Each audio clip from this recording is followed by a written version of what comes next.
সুধী দর্শক, আসসালামু আলাইকুম। আপনাদের আমন্ত্রণ জানাচ্ছি আইএফআইসি ব্যাংক নিবেদিত এই সময়। আপনাদের সাথে আছি আমি মীর তৌফিক হোসেন। আর একদিন পরেই ত্রয়োদশ জাতীয় সংসদ নির্বাচন ও গণভোট। নির্বাচনের প্রচারণা শেষ হয়েছে আজ সকালে, চলছে নির্বাচনের ভোট গ্রহণের প্রস্তুতি। দর্শক, এবার প্রায় 12 কোটি ভোটার নির্বাচনে অংশ নেবে বলে নির্বাচন কমিশন সূত্রে জানতে পেরেছি, যার মধ্যে 4 কোটি রয়েছে তরুণ ভোটার। অর্থাৎ ত্রয়োদশ জাতীয় সংসদ নির্বাচন হচ্ছে তারুণ্যের নির্বাচন। দর্শক, এই নির্বাচনে তরুণদের ভাবনা, তরুণদের প্রত্যাশা নিয়ে আজ আমরা জানার চেষ্টা করব। আমাদের সাথে আছেন জনাব সাইদ আব্দুল্লাহ, সাংবাদিক এবং রাজনৈতিক বিশ্লেষক, প্রাপ্তি তাপসী, অ্যাক্টিভিস্ট, এবং doctor Rakib Al Hasan, youth leader এবং রাজনৈতিক বিশ্লেষক। আপনাদের সবাইকে আমন্ত্রণ। 24-এর গণঅভ্যুত্থানের পরে বিগত 19 মাস ধরে বিভিন্ন সামাজিক আন্দোলন হয়েছে, বিভিন্ন রাজনৈতিক আন্দোলন হয়েছে, বিভিন্ন পর্যায়ে তরুণরা প্রত্যেকটি স্টেপে তাদের অংশগ্রহণ ছিল। তারই পথ পরিক্রমায় এবারের নির্বাচন। সাইদ আব্দুল্লাহ, আপনাকে দিয়ে শুরু করতে যাচ্ছিলাম। গণঅভ্যুত্থানের যে আকাঙ্ক্ষা নিয়ে নতুন বাংলাদেশ গড়ার যে ইচ্ছা আমাদের ছিল, যে আকাঙ্ক্ষা ছিল, যে স্বপ্ন ছিল সবার, সেই পথ পরিক্রমায় হচ্ছে এই নির্বাচন। নির্বাচনের এ পর্যন্ত যে আনুষ্ঠানিকতা সম্পন্ন হয়েছে, যে নির্বাচন অনুষ্ঠিত হতে যাচ্ছে, সে আকাঙ্ক্ষার প্রতিফলন কি ঘটছে? ধন্যবাদ আপনাকে, এনটিভির যারা দর্শক আছেন এবং আমার সম্মানিত সহালোচক যারা আছেন যে দুইজন, তাদেরকেও ধন্যবাদ জানাচ্ছি। যে প্রশ্নটা করছেন, আমরা যদি ঘড়ির দিকে তাকাই, মোটামুটি আর খুব বেশি ঘন্টা বাকি নাই একটা ইলেকশনের। সো এই যে মাত্র ধরেন যে আর 1.5 দিনের মতো বাকি আছে, এবং আমরা এই জায়গায় বসে থেকে যখন আলোচনা করছি, কেউই বলতে পারছে না যে ভোটে কে জিতবে। আমার কাছে মনে হয় এই ছোট্ট একটা ঘটনাও এই গণঅভ্যুত্থানের পরে অনেক বড় একটা অর্জন। তার কারণ হইল, বিগত দিনগুলাতে এমন ঘটনা বোধহয় খুব কমই গেছে 2008-এর পরে, যে ভোট হবে এবং কে জিতবে এটা কেউ জানে না। এই যে অনিশ্চয়তার জায়গাটা, আমি বলতে পারবো না, বুঝতে পারবো না। এক্স্যাক্টলি। সো আমি এটাই বলছি যে একদম ইলেকশন দরজায় করা নাড়ছে, কিন্তু আমরা কেউই জানি না যে কি হইতে যাচ্ছে। আমার কাছে মনে হয় অনেক অপ্রাপ্তির ভিড়ে এইটুকু প্রাপ্তির ক্রেডিট অবশ্যই কার? বাংলাদেশের মানুষের। এই কথাটা আমি এই কারণে একটু আলাদা করে বললাম বাংলাদেশের মানুষের, কারণ গণ অভ্যুত্থানের কথাটা শোনার পরে তার পরবর্তীতে আবার এইটাই কিছু ঠিকাদার জন্ম হয়ে গেছে কিনা, যে 1971 বাঙালি জাতির ইতিহাসে 1971-এর মতো গৌরবোজ্জ্বল অধ্যায় দ্বিতীয়টা আর নাই, রাইট? তারপরে আপনি অনেক নিয়ে আসতে পারেন অনেক কিছু। সো 1971 সাল, এই জায়গাটা অনেক ধ্রুব সত্য হওয়ার কথা ছিল, কিন্তু সেই ব্যাপারটা কি হলো, মুক্তিযুদ্ধের ইমিডিয়েট পরে গিয়ে একটা পার্টিকুলার পার্টি, আওয়ামী লীগ, তারা একেবারে কুক্ষিগত করার চেষ্টা করলো। মানে মুক্তিযুদ্ধের বয়ান ইজ ইকুয়াল টু আওয়ামী লীগের বয়ান এস্টাবলিশ করার চেষ্টা করলো। মুক্তিযুদ্ধের যা ক্রেডিট সব আওয়ামী লীগের ক্রেডিট, এমনকি সেই ক্রেডিট বাজিটা এমন লেভেলে চলে গেল, জিয়াউর রহমান সাহেবের মতো মানুষজনকে নিয়েও 400 টাকার মেজর কি বলেছে না বলেছে এইসব কথাবার্তা হইতেই থাকলো। এবং এই কথাগুলো বলার জন্য ওই বাংলাদেশ তো এমন লেভেলে ছিল, এমএজি ওসমানীর অনেক কিছু আলাদাভাবে ক্রেডিট দেওয়া হতো না, আলাদাভাবে স্বীকৃতি দিয়ে অনেক কাজ করা হইতো না। সো ওই কথাটা এই জন্য বললাম, দ্বিধাবিভক্তি ছিল, দলকেন্দ্রিক দ্বিধাবিভক্তি। দলকেন্দ্রিক দ্বিধাবিভক্তি তখনই তৈরি হয় যখন আপনি কি করেন, ওই যে ক্রেডিটটাকে এককেন্দ্রিক করে ফেলেন। এবং ক্রেডিটটাকে এককেন্দ্রিক করে ফেলার কারণে যারা এটা করলো, তাদের যে কোনো পলিটিক্যাল ব্যর্থতার সুযোগটা কারা নিয়েছে? যারা মুক্তিযুদ্ধের টাইমে বাঁকা পথে হাঁটার চেষ্টাটা করেছে। সেম ঘটনা দেখবেন, এই যে এই কারণেই আমি বললাম যে এই যে গণ অভ্যুত্থান, তারুণ্য, গণ অভ্যুত্থান নিয়ে আপনি তারুণ্য নিয়েই দেখবেন যে প্যারালাল আলোচনাটা চলতে থাকে। কিন্তু আমাদের মাঝে মাঝে বোধহয় ভাবা উচিত, গণ অভ্যুত্থানকে একেবারে গণমানুষের সাথেই চিন্তাটা করা উচিত। এই ক্রেডিটটা দেখেন, রামপুরা টিভি স্টেশনের পাশে বসে যে সবজি বিক্রেতা সবজি বিক্রি করতো, গুলি খেয়েছেন, এই ক্রেডিটটা তো তারও। এই ক্রেডিটটা ওই গণকবরে যাদেরকে শুয়ে রাখা হয়েছে, কোনো আইডেন্টিফাই করা যায় নাই, কোনো কিছু করা যায় নাই, এই ক্রেডিটটা তাদেরও। এই ক্রেডিটটা একজন যেমন শিশুর, এই ক্রেডিটটা অনেক ম্যাচিউরড মানুষদেরও। সো গণ অভ্যুত্থানের এই চেতনার কথা যখন আমরা বলি, ব্যাপারটা যাতে কখনো এইরকম না হয় যে গণ অভ্যুত্থান মানে তরুণদের একটা দল, তার মানে আপনি এইটাকে কিন্তু কি করা হচ্ছে, উইদিন ব্র্যাকেট ওই প্রেসক্রিপশন আবার নিয়ে যাওয়া হচ্ছে 71 মানে ছিল একটা দল, এটা মানে আর একটা দল কিনা। সো সবার আগে আমাদের বের হয়ে আসা উচিত, গণ অভ্যুত্থান সমান সমান সমগ্র বাংলাদেশের মানুষ। কিন্তু নেতৃত্বে ছিল তরুণরা, অবশ্যই নেতৃত্বে তরুণরা ছিল, এবং ওইটাকে দেখে দেখে আরো অনেক মানুষ যুক্ত হয়েছে। এবং যদি মানুষ যদি এঙ্গেজ না হইতো, তাহলে এটা কখনোই সফল হইতো না। তারপরের ইকুয়েশনটা আমি বলি, ওই যে অভিপ্রায়ের কথা বললেন, মানুষের এক্সপেকটেশনের কথা বললেন, গণঅভ্যুত্থানে খুবই সিগনিফিক্যান্ট একটা রোল যেগুলো আসলে 2018 সালের আন্দোলন তো আমি করেছি, ওইটার সাথে 2024-এর এই ডিফারেন্সটা কারা করে দিল? এটা করে দিয়েছে নারীরা, তখনও পার্টিসিপেট করেছে, প্রাইভেট ইউনিভার্সিটির স্টুডেন্টরা, স্কুল কলেজ মাদ্রাসার যারা স্টুডেন্টরা তারা। এবং দেখেন গণঅভ্যুত্থানটা শেষ হয়ে গেল, আপনার কি মনে হয় নাই এই ক্রেডিটটা একটা বিশ্ববিদ্যালয় কেন্দ্রিক জায়গায় আবার চলে গেল, সব জায়গায় হর্তাকর্তা হিসেবে তারাই বসে গেল, প্রাইভেট ইউনিভার্সিটির স্টুডেন্টদেরকে ইগনোর করা হয়েছে, মাদ্রাসার স্টুডেন্টদেরকে ইগনোর করা হয়েছে, এবং মোস্ট ইম্পর্টেন্টলি নারীদেরকে যারা ফ্রন্ট লাইনার হিসেবে অনেক জায়গায় আন্দোলন করেছে। দেখেন আমি কিন্তু একবারও বলি নাই নারীরাও সহযোগী ভূমিকা পালন করেছে, এটা যদি বলেন তার মানে তাদেরকে ছোট করা হইল। আপনার সাথে আমি আবার কথা বলবো, জাস্ট আমি বাক্যটা শেষ করে দিচ্ছি। সো এমন অনেক জায়গায় দেখবেন প্রত্যাশার যে জায়গাটা সেটা গঠনতান্ত্রিক ভাবেই এমন ভাবে ইগনোর করা হয়েছে যেন একটা পার্টিকুলার দলের ভেতরে আপনি ঠেলে দিলেন। এটা করতে গিয়ে যেটা হয়েছে, এদের কোনো ব্যর্থতা অনেকেই মার্ক করার চেষ্টা করবে এটা কি গণ অভ্যুত্থানের তারুণ্যের ব্যর্থতা কিনা। এটা তারুণ্যেরও ব্যর্থতা না, অনেক পজিটিভ নেগেটিভ ফিলিং আছে, কিন্তু ইয়েট একটা রাজনীতির এগিয়ে যাচ্ছে, একটা ইলেকশন হচ্ছে, এটাকেই আমি ক্রেডিট হিসেবে আকাঙ্ক্ষা ছিল। ডক্টর রাকিব, আপনার কাছে জানতে চাবো, যে গণ অভ্যুত্থানের কথাটা বলছিলাম, সাইদ আব্দুল্লাহ বলছিলেন আমাদের কাছে নবীনরা আসছেন, অর্থাৎ পার্টিকুলার নবীনদের অর্জন হিসেবে এটা না দেখে এটা গণমানুষের অভ্যুত্থান, গণমানুষের অর্জন। কিন্তু এই নির্বাচনে যেহেতু তারুণ্য নির্বাচন বলছি, প্রায় 4 কোটি ভোটারও আছে, নবীনরা হয়তো আসবেও সামনে নির্বাচনে অংশগ্রহণ করছে, তারা যেভাবে আসছে আদতে কোনো পরিবর্তন হবে রাজনৈতিক সংস্কৃতির এই নির্বাচনে যারা নবীনরা আসছে, যারা আন্দোলনে ছিলেন? জি, আপনাকে ধন্যবাদ। আমার সমালোচক এবং দর্শকদেরকে সালাম এবং শুভেচ্ছা। Everything has already been said for the mankind world and civilisation, as nobody is listening, so it's fair chance to repeat again. একটা প্রবাদ আছে।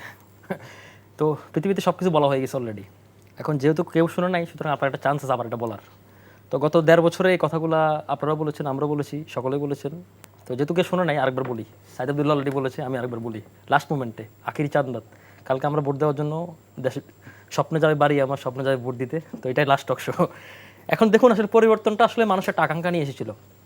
শুরুতে আন্দোলনটা শুরু হয়েছিল যে একটা কোটা বিরোধী এবং কোটা সংস্কার, একটা বৈষম্য বিরোধী চ্যালেঞ্জ করার জন্য। এই কারণে আমরা এটাকে গণ অভ্যুত্থান বলি, কারণ এখানে পার্টিকুলার কোনো গোষ্ঠীর হাতে গোষ্ঠীর এজেন্ডা বাস্তবায়ন হয়নি এবং তারা সেটা করতে পারেনি। সুতরাং গণ অভ্যুত্থানটা মাস পিপলের পার্টিসিপেশন, গণ অভ্যুত্থান মানে তাই গণবিস্ফোরণ।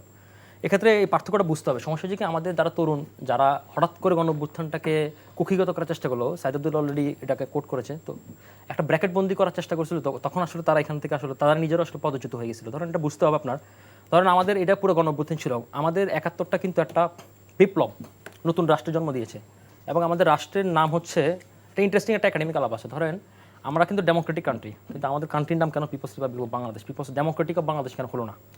এখানে তাত্ত্বিক ব্যাখ্যা সেটা হচ্ছে কি, ধরেন পোস্ট কোল্ড ওয়ার পরবর্তী পোস্ট সোশ্যালাইজেশনের যুগে যে দেশগুলো একটা স্পেসিফিক পার্টির লেন্সে দেখা হয়, সেগুলোকে আসলে বলা হয় যে ডেমোক্রেটিক রিপাবলিক অফ বাংলাদেশ। এই মুহূর্তে 2টি ডেমোক্রেটিক রিপাবলিক অফ বাংলাদেশ রয়েছে, একটি হচ্ছে নর্থ কোরিয়া, একটি হচ্ছে লাওস। কয়েকটি দেশ নাম চেঞ্জ করেছে, যেমন ইয়েমেন, ইথিওপিয়া, জর্জিয়া, অনেকগুলো দেশ। তো বাংলাদেশ কেন রয়েছে? আরেকটা ইন্টারেস্টিং আলাপ এখানে যোগ করি আমি, মানে চায়না নিজেকে একটা কমিউনিস্ট পার্টির লেন্সে দেখা হয়, এবং যিনি রাষ্ট্রপতি তিনি নিজেকে আমৃত্যু প্রেসিডেন্ট ঘোষণা করেছেন, তারপর ওর কান্ট্রির নাম কেন পিপলস রিপাবলিক অফ চায়না। তো এই জিনিসগুলার মানে গভীরে না গিয়ে আসলে আমরা যে তরুণরা বা যাদের কথা আপনারা বলছেন, তারা আসলে এই জিনিসগুলা শুরুতেই একটা বিতর্ক করে দিলে, বাংলাদেশের নাম চেঞ্জ করতে হবে, তারপরে হচ্ছে ওই সাইদ আব্দুল্লাহর কথা যে মুক্তিযুদ্ধকে নিয়ে বিতর্ক করা, বা বাংলাদেশের অস্তিত্বকে অস্বীকার করা, সেকেন্ড রিপাবলিক চাওয়া, বা অন্য নতুন করে রিপাবলিক চাওয়া। তো এই যে জিনিসগুলো তারা আসলে বিভিন্ন কারো প্রেসিশনে পাতা ফাঁদে পড়ে তারা আসলে শুরু থেকে বিভ্রান্ত হয়ে গিয়েছিল। ধরুন বাংলাদেশ হচ্ছে কি, আরেকটা আপনি যোগ করি আমি, ধরেন রিপাবলিক এবং ডেমোক্রেটিকের দুটো ধারণা আপনাকে বুঝতে হবে। ধরেন আমরা এখানে 4 জন বসে আছি, তো 4 জন ডেমোক্রেটিক যদি আপনি হিসাব করেন, তাহলে আমরা 3 জন চাইলে যে কাউকে পিটে মেরে ফেলতে হবে, এটা ডেমোক্রেটিক সঙ্গে অনুযায়ী হয়, কিন্তু এটা কি আসলে বাস্তব তা না। রিপাবলিক হচ্ছে কি, ধরেন রাষ্ট্রকে কি বিভিন্ন নর্মস রেগুলেশনের মধ্যে বেঁধে দেওয়া, এটা হচ্ছে রিপাবলিক। কারণ বাংলাদেশ রাষ্ট্রটা হচ্ছে কি আপনার স্ট্রাকচারাল ডেমোক্রেটিক, কিন্তু ফাংশনাল রিপাবলিক। আবার বাংলাদেশ রাষ্ট্রের ভিত্তিটা তৈরি হয়েছিল কি, পিপলস ক্লেম করেছে, পিপলসের জনগণের মালিক। এখানে আমরা বলি জনগণের ক্ষমতা জনগণের হাতে তুলে দিতে হবে। এই কারণে দেখুন বিএনপি একটি বিরোধী দল ছিল বলেই এই আন্দোলনটি আমি মনে করি যে সফল হয়েছে 24 সালে এসে। বিএনপি না থাকলে বা কোনো কার্যত বিরোধী দল না থাকলে এই আন্দোলনটা আরও লম্বা হতে পারতো। দুটো উদাহরণ আপনাকে দিই। ধরেন কম্বোডিয়াতে 40 বছর ধরে ক্ষমতা চালাচ্ছে হুন সেনের পরিবার, এখন হুন মানেট হচ্ছে এখন প্রাইম মিনিস্টার। তো এখানে কার্যত কোনো বিরোধী দল নাই বলে তারা 40 বছর ধরে চালাতে পারলো। আবার আপনি দেখেন রাশিয়া তো সেম কাহিনী, কোনো কাজ যদি বিরোধী নাই বলে। সুতরাং আমরা এই জিনিসগুলো ইগনোর করে বলেই তরুণরা আসলে পথচ্যুত হয়েছে বা আমাদের আকাঙ্ক্ষাটা সঠিকভাবে বাস্তবায়ন করতে পারে না। আমরা যদি প্রথম দিন থেকে এই জিনিসগুলোকে অ্যাড্রেস করতে পারতাম তাহলে আমাদের অ্যাকোমোডেশন খুব ভালো হতো। শেষ পর্যন্ত আপনি শেষ করে সময় বেশি না, আমি সংক্ষেপে শেষ করি। সেটা হচ্ছে ধরেন আমাদের সর্বশেষ যে ভোটের জন্য আন্দোলন, ভোট অধিকার প্রয়োগের জন্য আন্দোলন, সেই আন্দোলনটা সর্বশেষ আগামী পরশুদিন এটা পর্যবসিত হতে যাচ্ছে বা এটাকে ইমপ্লিমেশনের জায়গা থেকে আমরা দেখতে পাচ্ছি। তো আমি মনে করি ধরেন এটা নতুন একটা চেঞ্জ, এটা একটা ডেফিনেটলি একটা ড্রামাটিক চেঞ্জ বাংলাদেশের জন্য, মানুষের বহু আকাঙ্ক্ষা। এবং আমি মনে করি যে জনগণ তার যাকে নির্বাচিত করে আনুক না কেন, তার নিজস্ব প্রতিনিধিকে সে নির্বাচন করে আনতে পারবে এবং সে সন্তুষ্টি হতে পারবে যে আমি অন্তত আমার মতামতটা প্রয়োগ করতে পারলাম। কারণ একটা ডেমোক্রেটিক সোসাইটিকে ট্রানজিশন করতে হলে ভোটের মাধ্যমে যেতে হবে। যদি এই অন্তর্বর্তীকালীন সরকার অনেক কিল গুজে খেয়ে লাস্ট পর্যন্ত রাজি হলো, শুরুতে রাজি হয়নি, তারপরও শেষ পর্যন্ত এটা হচ্ছে। এর জন্য আমরা সরকারকে, রাজনৈতিক দলগুলোকে, বাংলাদেশের জনগণকে আমরা সাধুবাদ জানাই। সেটাই প্রাপ্তি, আপনার কাছে জানতে চাচ্ছিলাম যে গণঅভ্যুত্থানে তার উন্নয়নের কথা বলছি, নির্বাচনী প্রচারণা চলেছে নির্বাচনের আগে, সেখানেও তারা পরিবর্তনের কথা বলেছে। আদৌ কি কোনো পরিবর্তন চোখে পড়েছে তরুণদের নির্বাচনী প্রচারণায়, না একই রকম যে সনাতনী নির্বাচনী প্রচারণা হয়ে থাকে সেরকমই দেখেছেন?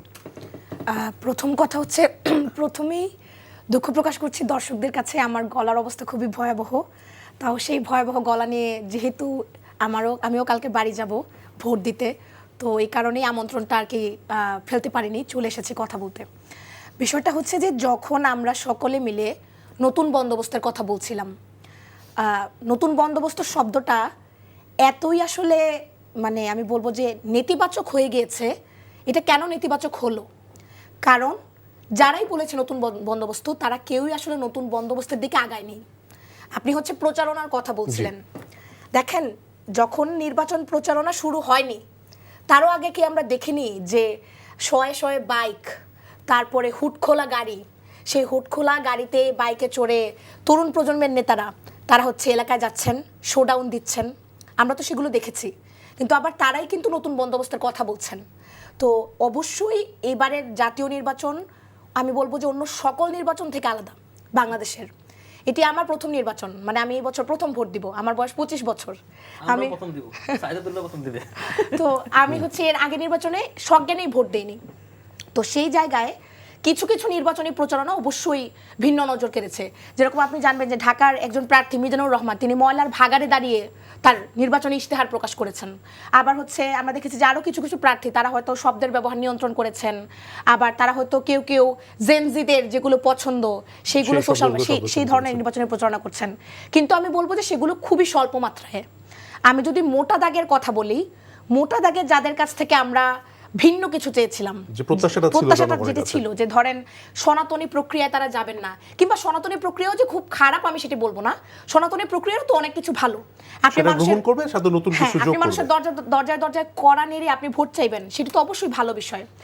কিন্তু আপনি সেই সনাতনী সেই শোডাউনের প্রক্রিয়ায় চলে যাবেন, আপনি বাইক হাতে করে সেভাবে হচ্ছে আপনার শহরে আপনি শোডাউন দিবেন, নেতা সামনে দিয়ে যাবে, সবার তাকে সাইড দিতে হবে, এই সকল আমরা তো ভেবেছিলাম যে এই সকল প্রচারণা এবার থামবে, আমরা ভিন্ন কিছু দেখবো, আমরা ইনোভেটিভ কিছু দেখবো। কিন্তু খুবই দুঃখের সাথে এবং একই সাথে উদ্বেগের সাথে এটি বলতে হচ্ছে যে আমরা আসলে এটি দেখিনি।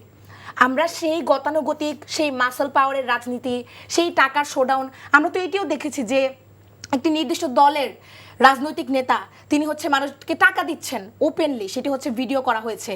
তো এই যে ধরেন টাকার মাধ্যমে আমরা ভোট কিনবো না, এটা তো আওয়ামী লীগের সংস্কৃতি। আমরা কথায় কথায় কিন্তু প্রত্যেকটা রাজনৈতিক দল আপনাকে বলবে যে আওয়ামী লীগের সংস্কৃতি মানি না, আওয়ামী লীগের সংস্কৃতি থেকে আমরা বের হয়ে আসবো। কিন্তু আপনি কাজের ক্ষেত্রে দেখেন, সেটা আমি জামায়াতে ইসলামী বলবো, সেটা আমি এনসিপি বলবো, ইনফ্যাক্ট সেটা আমি বিএনপিও বলবো, প্রত্যেকটা রাজনৈতিক দল কিন্তু সেই ঘুরে ফিরে সেই একই মানে ধরনের মোড়কে তারা হচ্ছে যাচ্ছে। কারণ আপনি দেখেন, আমরা তো আজকে দেখেছি যে কুমিল্লাতে বিএনপির কিন্তু মনোনীত প্রার্থী যিনি ঋণ খেলাপির অভিযোগে প্রার্থিতা যার বাতিল হয়েছে, তিনি কিন্তু হুমকি দিয়েছেন যে হ্যাঁ তাকে বরখাস্ত করা হয়েছে, তিনি হুমকি দিয়েছেন। কিন্তু হুমকিটা এই যে ধরেন নেতাকর্মীদের হুমকিটা তো আমাদের তো রুট লেভেলের নেতাকর্মীদের নিয়ন্ত্রণ করতে হবে। আবার একই সাথে আমরা দেখছি যে জামাতের নেতাকর্মীরা একজনের চোখ জখম করে ফেলেছেন, একজন ইউনিয়ন বিএনপির সভাপতির। অর্থাৎ সেই সনাতনী সেই সহিংসতা থেকে যাচ্ছে, যে ওপেন থ্রেট সেটাও থেকে যাচ্ছে, পরিবর্তন খুব একটা কিন্তু আসছে না। আমি বলবো পরিবর্তন চোখে পড়ছে না। আমরা দেখেছি প্রধান দলগুলো তাদের রাজনৈতিক ইশতেহার দিয়েছে, যেহেতু তরুণদের ভোট নিয়ে কথা বলছি। বিএনপি, জামায়াত ইসলামী, এনসিপি প্রত্যেকেই তরুণদের বিভিন্ন ধরনের পরিকল্পনা দিয়েছে। জামায়াত ইসলামী বলেছে তারা তরুণদের ককপিটে বসাতে চায়, এবং আরেকটি বিষয় তারা বলেছে যে যারা যোগ্য তারাই সরকারি চাকরিতে যেতে পারে, বয়স কোনো বাধা নয়। অর্থাৎ বাংলাদেশে যে পথ পরিক্রমা চলে এসছে সরকারি চাকরির ক্ষেত্রে তারা একটা পরিবর্তনের আভাস সেখানে দিয়েছে। যোগ্যতার ভিত্তিতে তারা সরকারি চাকরিতে অংশগ্রহণের কথা বলছে, এবং প্রথমে চাকরি নয়, সেক্ষেত্রে তারা বলছেন যে উদ্যোক্তা হতে পারে। এই যে পরিকল্পনাগুলো আসছে, অর্থাৎ এগুলো যদি বাস্তবায়নের দিকে যায়, তরুণ হিসেবে কীভাবে দেখছেন এই পরিকল্পনাগুলোকে? ইস্তারগুলো কম বেশি আমি একটু দেখার চেষ্টা করেছি। এখন বলতে পারেন যে কোন পয়েন্ট অফ ভিউ থেকে, অনেক বেশি আশাবাদী হয়ে নাকি জাস্ট দেখার জন্যই। ইস্তেহারগুলোকে দেখার জন্য এখন আমরা কাগজ কলম নিয়ে প্রত্যেকটা পয়েন্ট ধরে ধরে বলতে পারি বিএনপির ইস্তেহার এইটা, জামাতের ইস্তেহার হলো এইটা, এনসিপির ইস্তেহার। আসলে এনসিপির ইস্তেহার আলাদাভাবে দেখারও কিছু নাই। তার কারণ কি, তারাও তো একটা জোটের ভেতরেই আছে, রাইট? 30টা আসনে তারা যদি 30টা আসনেও জিতে আসে, they will not form the government. NCP specific কিন্তু বলেছে তারুণ্যের ইশতিহার, ওনারা স্পেসিফিক করেছেন। কি ভাই, অনেক মানুষ অনেক কিছুই বলতে পারে, নিজেরা যা বলবে সেটাই যদি বিশ্বাস করতে হয় এমন অনেক কিছু আছে। আওয়ামী লীগও আজকে যদি কোনো ইস্তেহার করতো, অনেক চমৎকার কিছু নাম দিত। সো আপনি কি সেটা বিশ্বাস করতেন? কিন্তু নির্বাচনে তো যদি সাধারণ ভোটার হই, আমি তো ইস্তেহারকে দেখবই। তো ইস্তেহারগুলো দেখার কারণে আমি এই জন্যই বলছি যে রাজনৈতিক দলগুলোর ইস্তেহার যাদের দেখার, তারা কিন্তু এই সন্দেহটা নিয়েই দেখে যে মুখরোচক কথা কতগুলো আছে আর এক্সিকিউট করা যায় এই টাইপ কথা কতজনের আছে। ইনফ্যাক্ট কাগজ কলমে অনেক ভালো পরিকল্পনা থাকলেও বাংলাদেশের অতীত ইতিহাস তো খুব একটা শুভ কোনো ইস্যু ছিল না। সো মোরলেস ইস্তেহার কাগজ কলমে ওই লেখা পর্যন্তই যতটা মনোযোগী মানুষ থাকে, তারপরে এক্সিকিউশনটা খুবই কম হয়। এই কারণে ইস্তেহারের কাগজ কলমে কি লেখা আছে এটা নিয়ে ব্যক্তিগতভাবে আমি খুব বেশি আশাবাদী, ব্যক্তিগতভাবে না। এই জন্য যে অতীত ইতিহাস তো আসলে ইস্তেহারের কাগজটা স্রেফ কাগজ হিসেবেই পড়ে থাকে, কিন্তু যেটা দরকার যে এটার এক্সিকিউশনটা কিরকম হচ্ছে। এখন ইস্তেহারগুলোর ভেতরে আমার কাছে মনে হচ্ছে দুইটা পার্ট থাকে, লাইক অ্যাজ ইট ইজ আপনি কি করতে চাচ্ছেন এমন কিছু কিছু ব্যাপার থাকে, সাংবিধানিক কোনো ব্যাপার, কোনো পলিসি রিলেটেড ইস্যু, আর কিছু থাকে আপনি একটা ভীষণ ড্র করার চেষ্টা করছেন, সেটার মোস্ট প্রবাবলি আপনি 100% যাইতে পারবেন না। যেমন এমন কিছু ভীষণ থাকতে পারে যে 2034 সালের ভেতরে এটা দেখতে চান, এমন ভীষণ থাকতে পারে যে 2041 সালে এটা দেখতে চান, 2046 সালের ভেতরে এটা দেখতে চান। বাট আপনি যদি এটা চিন্তা করেন, দেন এটা তো 2030 সাল 31 সালের ভেতরে এটা শেষ হয়ে যাবে, রাইট? সো এমন কিছু ব্যাপার আছে, ওই পরিকল্পনাগুলো যদি রাজনৈতিক দলগুলো 60 to 70% এই ভিশনের জায়গাগুলো যদি কাভার করতে পারে, I will be personally satisfied. But কিছু কিছু ব্যাপার আছে যে আলাপ আলোচনাগুলো করা হয়েছে, এই আলাপ আলোচনাগুলোর ভেতরে আমার কাছে মনে হয়েছে যে বাংলাদেশে একটা সংকট, আমাকে যদি বলেন যে ওই যে জিন থাকতো না, যে ওই যে এই ঘষা পরে জিন চলে আসতো, তিনটা সংকট সমাধান করতো, তিনটা না, আমার কাছে যদি বলে যে একটা সমস্যার সমাধান করতে হবে, সেটা হলো কর্মসংস্থান। স্ট্রেট ফরওয়ার্ড আমি বললাম, কর্মসংস্থানের সমাধানটা যদি করা যায় তাহলে অনেক সমস্যার সমাধান অটোমেটিক হয়ে যাবে। কোন পার্সপেক্টিভে, আমরা একটা তৃতীয় বিশ্বের দেশ এবং যে ট্রানজিশন পিরিয়ডটা চলছে এটার জন্য খুব গুরুত্বপূর্ণ। কিছু কিছু ব্যাপার আছে, কনস্টিটিউশনাল কিছু অ্যামেন্ডমেন্টের ব্যাপার সামনে দরকার হবে অবধারিতভাবেই, এবং সেই জায়গাটা লেটস সে আমরা কনস্টিটিউশনের দিকে যদি 100% ফোকাস করি যে এই জায়গাগুলো চেঞ্জ করলে খুব ভালো হয়ে যাবে, এটা যে অনেক ক্ষেত্রে হয় না তার একটা উদাহরণ আমি বারবার করে বলি, আমেরিকার জুডিশিয়ারি দিয়ে আমি উদাহরণটা দেই। আমেরিকার সুপ্রিম কোর্টে যারা জাস্টিস আছেন তারা দেখবেন তাদের পলিটিক্যাল ওরিয়েন্টেশন কি সবাই জানে, কে রিপাবলিকান কে ডেমোক্রেট ওরিয়েন্টেশনে আছে সবাই জানে।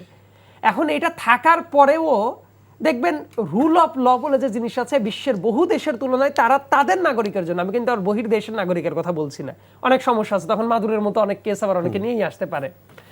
সো ওইটার জন্য কিন্তু তারা অনেক ভালো প্রোটেক্টেড জুডিশিয়ারি সিস্টেমটা তৈরি করেছে, যদিও তাদের ওই বায়াসনেসটা মানুষ জানে।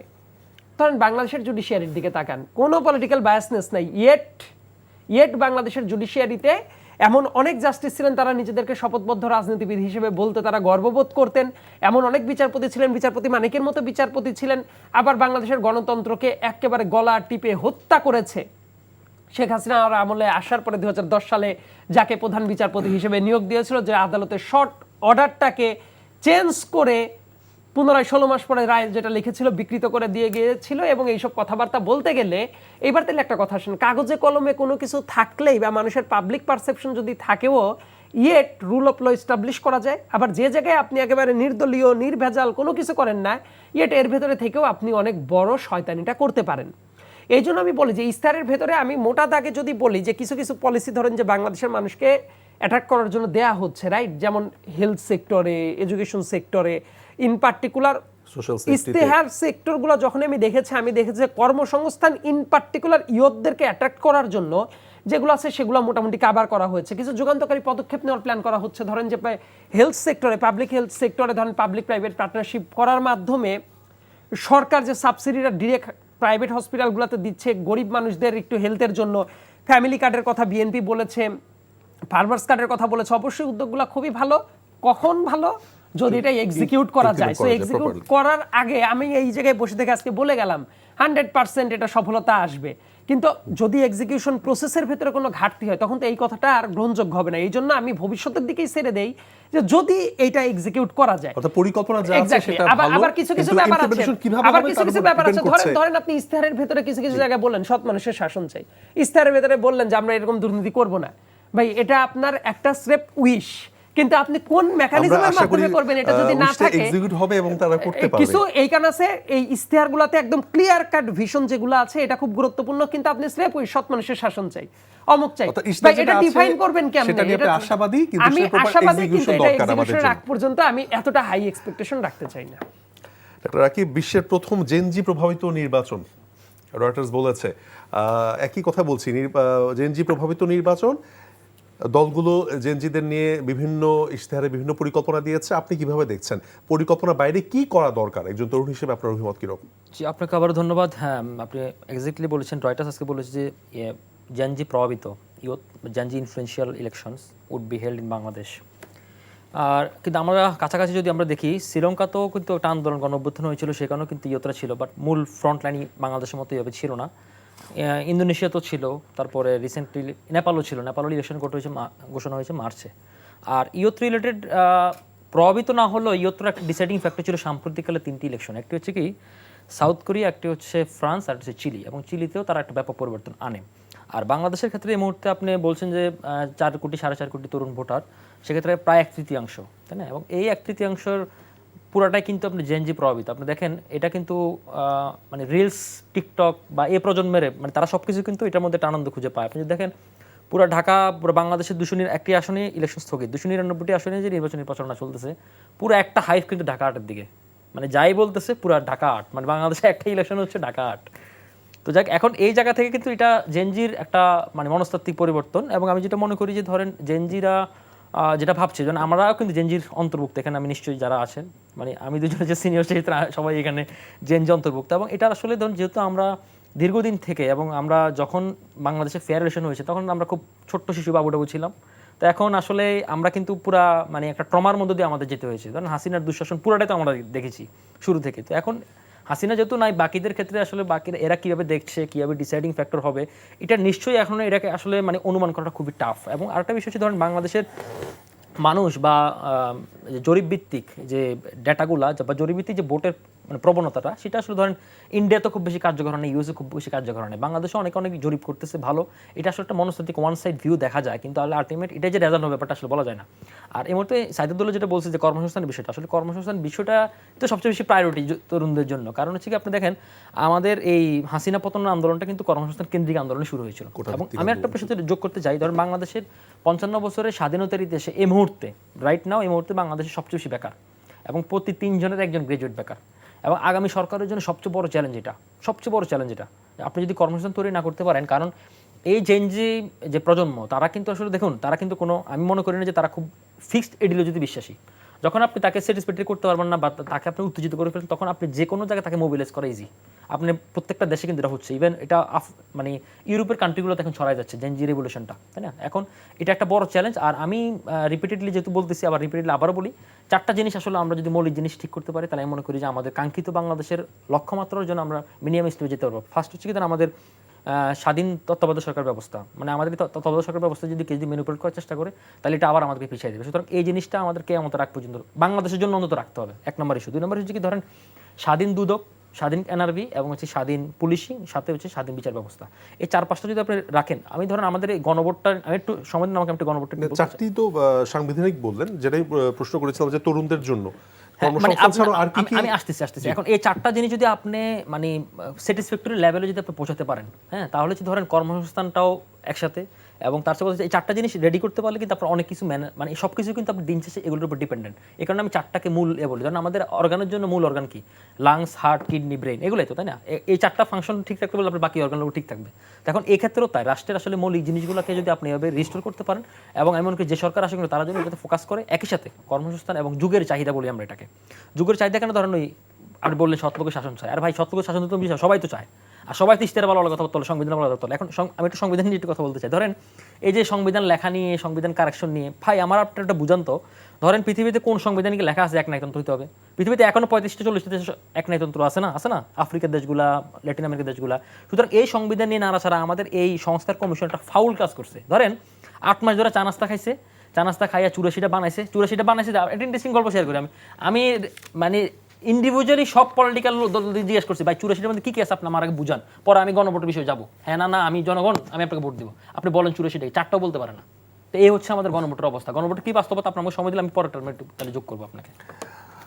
যেহেতু ভোটে কথা বলছি, অবশ্যই গণভোট একটি বিশাল বিষয়, কারণ রাজনৈতিক দলগুলো তাদের ভোটের রাজনীতি তো করবেই। আর যে বিষয়টা আসলে জানতে চাচ্ছিলাম সেটা হচ্ছে প্রাপ্তি, তরুণদের কথাই বলছি, তারা তো ইশতেহারের কথা বলছি, তরুণদের বর্তমান যে আমাদের শিক্ষা ব্যবস্থার যে অবস্থা, উচ্চ মাধ্যমিকের পরেই প্রায় এখন গত 5-10 বছর দেখছি উচ্চ মাধ্যমিক পাশের পরেই বিশাল এক গোষ্ঠী কিন্তু ওরা বাইরে চলে যাচ্ছে। তারা ফেরত আসার যতটা প্ল্যান থাকে, বাইরে সেটেল হতে হবে, এই চিন্তা ভাবনা রয়েছে। শিক্ষার ক্ষেত্রে বড় একটা ঘাটতি দেখছি না, কারণ এই জেনারেশন যদি বাইরে চলেই যায় তাহলে নেতৃত্বে কারা আসবে? ধন্যবাদ আপনার প্রশ্নের জন্য। শিক্ষার মানে আপনি যদি বলেন যে ব্রেইন, আমরা যেটাকে বলি ব্রেন ড্রেন, আপনি ব্রেন ড্রেনের দিকে আলোকপাত করছেন। অবশ্যই সেটি একটি বড় সমস্যা বাংলাদেশের জন্য, এবং তারও বড় সমস্যা ধরেন বিশ্ববিদ্যালয়গুলো। না, আমি তো একটি পাবলিক বিশ্ববিদ্যালয় থেকে পড়াশোনা করেছি। এখন বিশ্ববিদ্যালয়গুলো যেটি হওয়ার কথা ছিল মুক্ত চিন্তার জায়গা, চিন্তা চর্চার জায়গা, গবেষণার জায়গা, আপনি দেখেন যে বাংলাদেশের পাবলিক বিশ্ববিদ্যালয়গুলোর মধ্যে কত শতাংশ পাবলিক বিশ্ববিদ্যালয়ে আসলে গবেষণা হয়, বা কত শতাংশ শিক্ষক আসলে গবেষণার দিকে প্রলুব্ধ করেন শিক্ষার্থীদেরকে। তো শিক্ষার জায়গাটি কিন্তু আমরা দীর্ঘদিন ধরে যে গতানুগতিক যে শিক্ষা, কারিগরি শিক্ষাকে যে একদম অচ্ছুতভাবে ভোকেশনাল ট্রেনিংকে একদম মানে সেকেন্ড ক্লাস একদম ডিমোরালাইজ করে রাখা, মাদ্রাসার শিক্ষাগুলোকে আপনি একদমই সাইডে করে রাখছেন, এবং আপনি একটি ত্রিমুখী শিক্ষা ব্যবস্থা, একটি বাংলা মিডিয়াম রাখছেন, ইংলিশ মিডিয়াম রাখছেন, এবং এক এক জায়গায় এক এক রকম সিস্টেম রাখছেন। এই প্রত্যেকটা কিন্তু আপনার সমাজ ব্যবস্থা এবং রাষ্ট্র কাঠামো একই সাথে দুইটাকে কিন্তু হার্ম করছে, সেটা আমরা দেখতে পাচ্ছি। আর আপনি যে ইশতেহারের কথাটি বললেন, দেখেন আসলে 2026 সালে দাঁড়িয়ে গণঅভ্যুত্থান পরবর্তী প্রজন্ম হিসাবে ব্যক্তিগতভাবে আমি কোনো রাজনৈতিক দলকে বিশ্বাস করি না। সুতরাং এইখানে কোনো রাজনৈতিক দলের ইশতেহারও আমি আসলে বিশ্বাস করব না। আমি যখন নিজের চোখে দেখতে পাবো যে তারা তাদের ইশতেহারের আমি বলবো 10% হলেও আসলে ইমপ্লিমেন্ট করতে পেরেছে, তখন আমি সেটা বিশ্বাস করব। কেন আমি এটি বলছি? জুলাই চার্টারে সাইন করে নাই রাজনৈতিক দলগুলো, কারা কারা সাইন করেছে? বিএনপি সাইন করেছে, জামাত ইসলামী সাইন করেছে। সেই জুলাই চার্টারে বলা তো ছিল যে 5% নারীকে মনোনয়ন দিতে হবে, এবং ক্রমাগত সেটিকে বাড়তে বাড়তে আমরা 33% দিকে নিয়ে যাবো। সে বিষয়ে আমি আসবো। হ্যাঁ, মানে আমি বলছিলাম যে এই যে ধরেন আমি একটা জায়গায় সাইন করেছি, সেটাই আমি মানছি না, এবং আমি এখন বলছি যে আমি ভোটের জন্য জনগণের কাছে ইশতেহার দেখাচ্ছি। সেই ইশতেহারে অনেক ভালো ভালো জিনিস থাকতে পারে। আপনি শিক্ষা ব্যবস্থা নিয়েও কিন্তু অনেক ভালো ভালো কথা আছে। জামাত ইসলামী কিন্তু বলেছে যে তারা নারীদের উচ্চশিক্ষা ফ্রি করে দিবে। কিন্তু ধরেন আমরা যারা বিতর্ক করতাম, আমাদের বিতর্কে একটা কথা আছে যে আসলে আপনি অনেক ওয়ান লাইনার দিতে পারেন, আপনি অনেক স্টেটমেন্ট দিতে পারেন, কিন্তু সেই স্টেটমেন্ট আসলে কিভাবে হবে? আপনি যে নারীদের উচ্চশিক্ষা ফ্রি করে দিবেন, আপনার ভর্তুকিটা কোথা থেকে আসবে? আমরা কিন্তু জানি বাংলাদেশে ইমপ্লিমেন্টেশন গাইডলাইন যেটা সাইদুল্লাহ বলছিলেন যে কিভাবে এক্সিকিউট করতে পারবো আমরা। যেমন ধরেন বাংলাদেশ এলডিসি গ্র্যাজুয়েট করছে। এলডিসি গ্র্যাজুয়েটের জন্য আমাদের চিন্তা ভাবনা কি? আমরা কিন্তু অনেকগুলো ট্যারিফ, অনেকগুলো কোটা কিন্তু আমরা পাবো না, আমরা ইবিআর সিস্টেমটা পাবো না। তাহলে আমরা সেখান থেকে কিভাবে বের হবো? এই যে ধরেন শেখ হাসিনা এতগুলো মেগা প্রজেক্ট করে দিয়েছে, মেট্রো রেল ধরেন, হ্যান ত্যান, অনেক টাকা ঋণ নিয়ে এডিবি থেকে ঋণ নিয়েছে, ওয়ার্ল্ড ব্যাংক থেকে ঋণ নিয়েছে।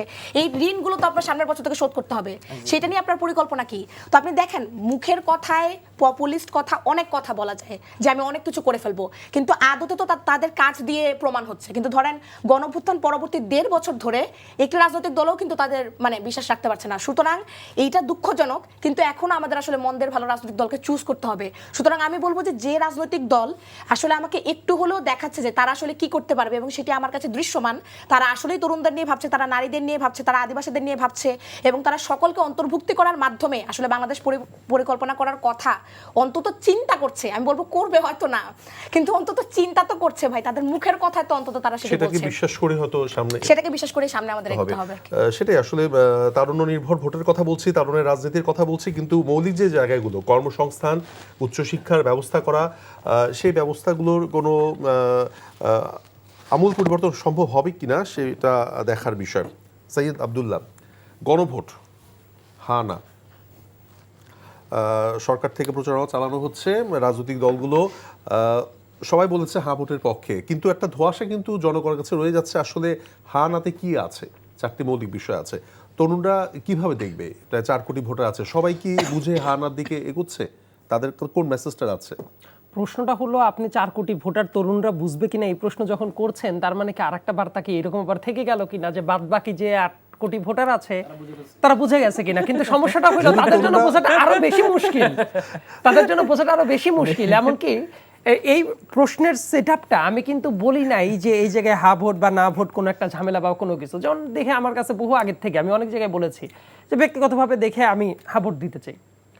ঝামেলাটা হইল অনেক মানুষ আছে এই জিনিসটা পড়ে যে বুঝবে সারা বাংলাদেশটারই আমাদের না একটা দোষ আছে। দোষটা কি? আমরা ঢাকায় এসি রুমে বসে থেকে বিভিন্ন আলাপ আলোচনা করতে গিয়ে আমরা মনে করি ভুরুঙ্গামারির যে মানুষটা পেঁয়াজের খেতে আজকে চাষ করে এসে সারা রাত পরে এসে টি স্টলে বসে থেকে এই টকশোটাই দেখছে, সে বোধহয় একই লেভেলে এই ব্যাপারটা বুঝে। বা আমরা মনে করি যে ওই সুনামগঞ্জে বসে থেকে কেউ একজন চা বাগানের লোকে একইভাবে চিন্তা করে, কিংবা হাওরের কেউ একইভাবে চিন্তা করে, পাহাড়ের একজন একইভাবে ভাবে। গণভোটের কনসেপ্ট হলো সারা পৃথিবীতেই এটা খুবই সিম্পল লাইনে থাকে। আপনি ব্রেক্সিট সমর্থন করেন কি করেন না, very simple, yes or no. আপনি জিয়াউর রহমান অনুসৃত ওই যে নীতিগুলা যেগুলো আছে আপনি সমর্থন করেন কি করেন না। বা কনস্টিটিউশনে ওই যে যখন খালেদা জিয়া জিতে আসলো 91 সালে, তারপরে আসার পরে ওই যে অ্যামেন্ডমেন্ট যেটা করা হইলো, যে সংবিধানের এই অ্যামেন্ডমেন্ট অনুসৃত যেগুলো ব্যাপার আছে আপনি সমর্থন করেন কি করেন না। কিন্তু এই ধরনের ফ্ল্যাট ওয়ান লাইনার যদি থাকতো মানুষের জন্য বুঝতে একটু সুবিধা হইতো।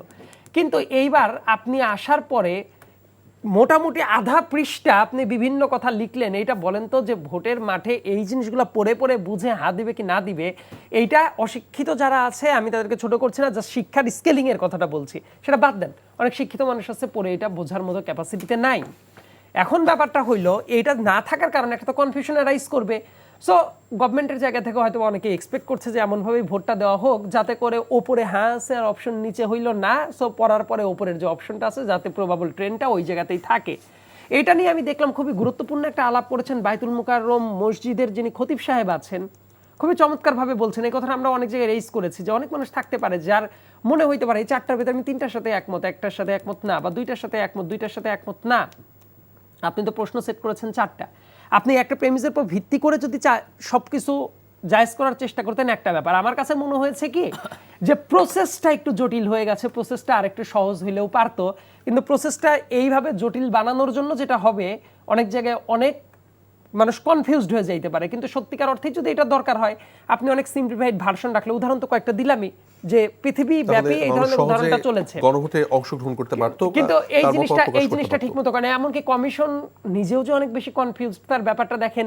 প্রশাসনের লোকজন প্রচার চালাচ্ছে, প্যাট্রোনাইজ করা হইলো, তারপর হঠাৎ করে সমালোচনা ওঠার পরে তার একটা প্রজ্ঞাপন জারি করে নিষেধ করে দিল। তারপরে বদিউল আলম মজুমদার সাহেব উনি আবার একটা আর্গুমেন্ট তুলেন, এবং আমার কাছে মনে হয়েছে যে yes that argument is valid.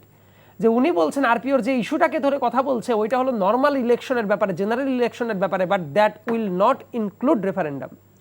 So এই যে দেখেন কনফিউশন যদি এই এত বিদগ্ধ মানুষদের ভেতরে এত কনফিউশন অ্যারাইজ করে, তাহলে ওই যে আপনি যে 4 কোটি মানুষকেই ধরে নিচ্ছেন যে এটা ফেরেশতা সব বুঝবে, বাদ বাকি মানুষ, আমি তো দেখি প্রত্যেকটা জায়গাতেই এই কনফিউশনটা হবে, এবং আন্দাজে অনেকের এই ভোটটা দিতে হবে যে ব্যাপারটা দেওয়াটা উচিত ছিল না।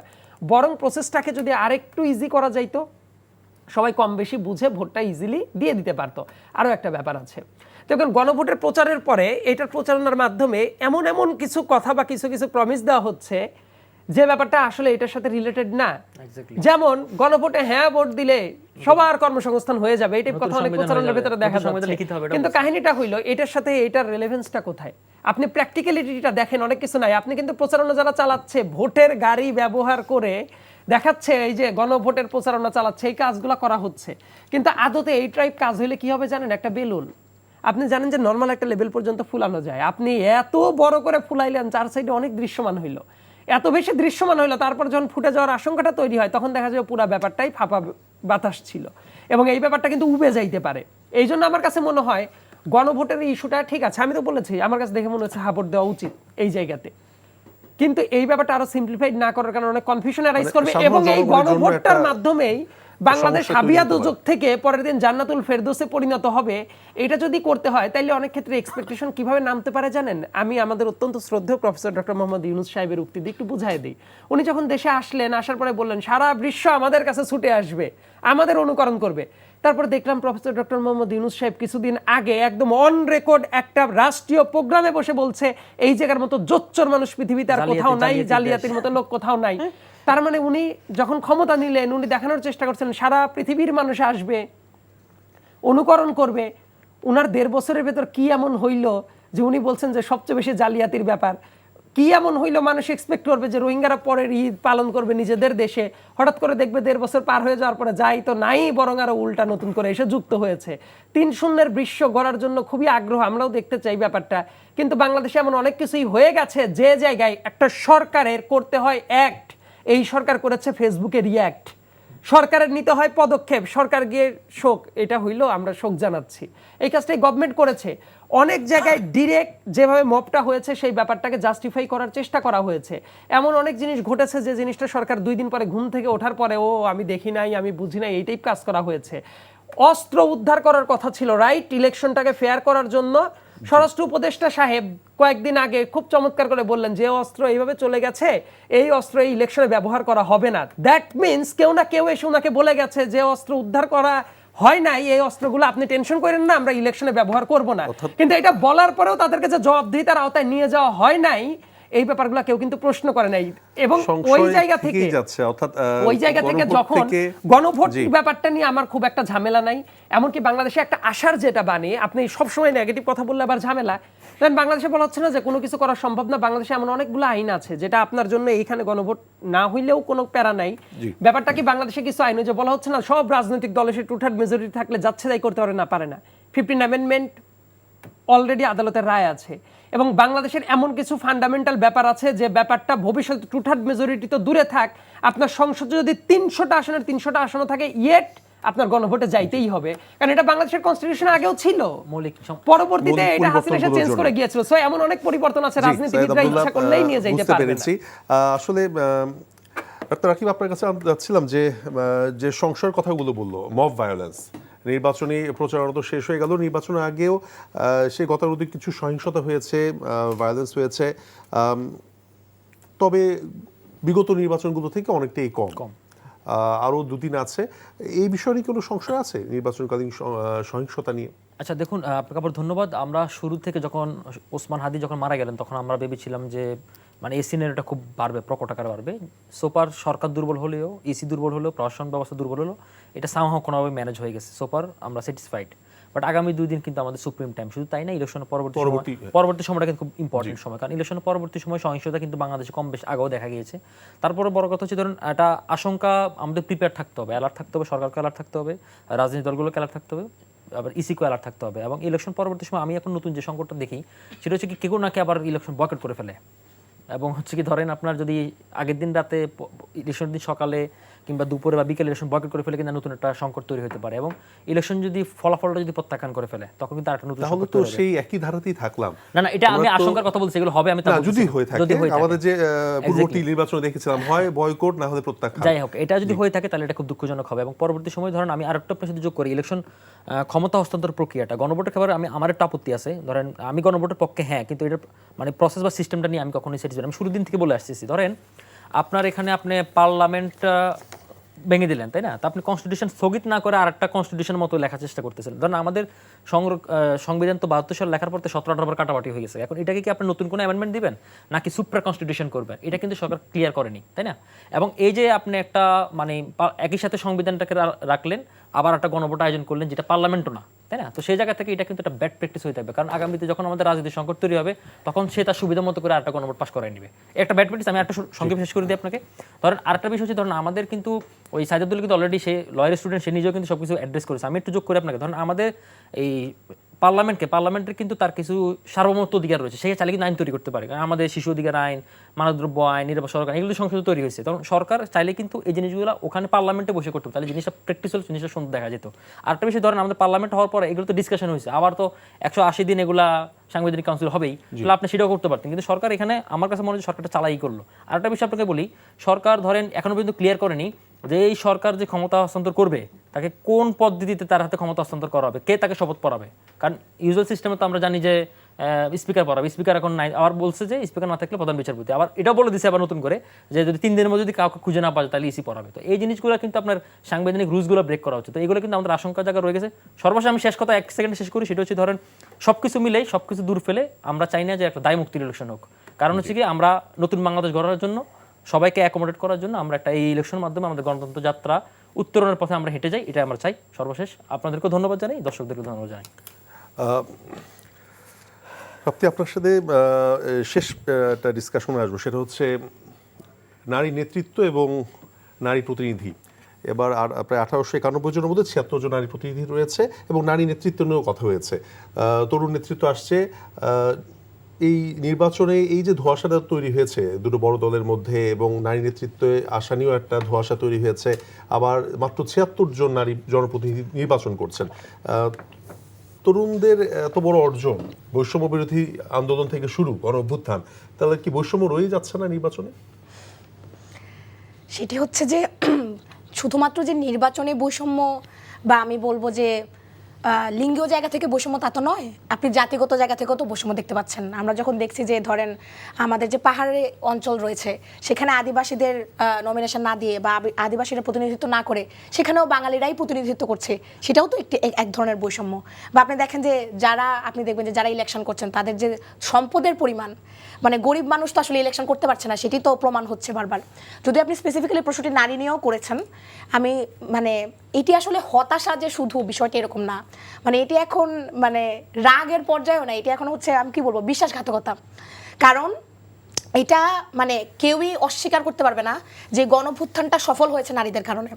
গণঅভ্যুত্থানে নারীরা যদি সামনে সারিতে না থাকতেন, বুলেটের সামনে যদি বুক পেতে না দাঁড়াতেন, তাহলে ইজিলি এটা জঙ্গিদের একটা আন্দোলন, জামাত শিবিরের আন্দোলন ইত্যাদি বলে বিভিন্নভাবে আমরা দেখেছি যে আমাদের আগের অনেক আন্দোলনকে বিভিন্নভাবে ট্যাগ দেওয়া হয়েছে। কিন্তু যেহেতু ধরেন জিন্স টি শার্ট পরা মেয়েরা, যেহেতু হচ্ছে মানে সমাজের চোখে মানে পর্দা না করা মেয়েরা এবং একই সাথে পর্দা করা মেয়েরাও হিজাবি, যারা হিজাব করে, যারা হিজাব করে না, যারা নিকাব পরে, যারা নিকাব পরে না, সবাই তো সামনে ছিল। গণঅভ্যুত্থানের পরপর কি হলো? গণঅভ্যুত্থানের পরপর তো আপনি প্রথমেই আঘাত হানলেন নারীদের উপর। আপনি নারীদেরকে সাইডলাইন করলেন।